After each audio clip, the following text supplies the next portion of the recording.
Welcome back, Cyber Explorers. It's Alfie, and in this video we'll explore together with this step-by-step guide, how to find the local IP, IPv4, IPv6, address of your device in Linux systems. So without further ado, let's get right into it. Finding the local IP address of your device in Linux systems can be done using a few simple commands. Here's how. Method 1. Using terminal. Open the terminal. Type the following command and press enter.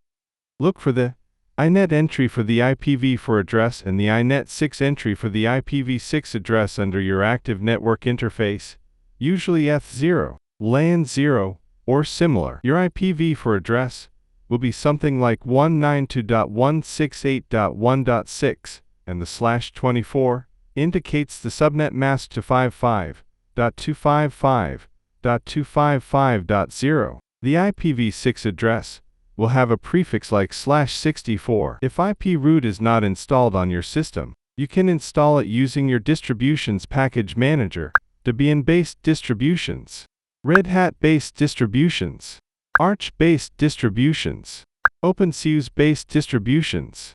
Method 2. Using the network manager. Open the terminal. Type the following command and press enter.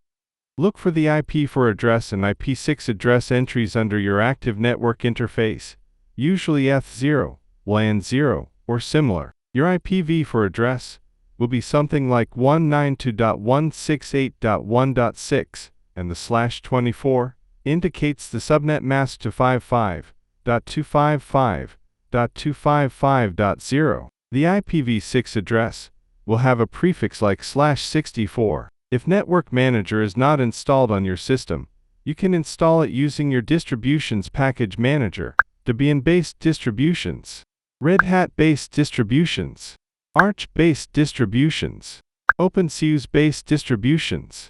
After installing Network Manager, you can start and enable the service. Method 3. Using graphical interface. Go to your system settings and find the network settings option. Look for connection information or details, where you'll usually find both IPv4 and IPv6 addresses listed here. These methods should help you find the local IP address of your device on a Linux system. Note: IPv4 is the most commonly used version for local network connections. And that's it for today. If you found this video helpful, please give it a thumbs up, consider subscribing, and don't forget to activate the notification bell so you won't miss out on any new uploads. Thank you for watching. Until next time, see you later.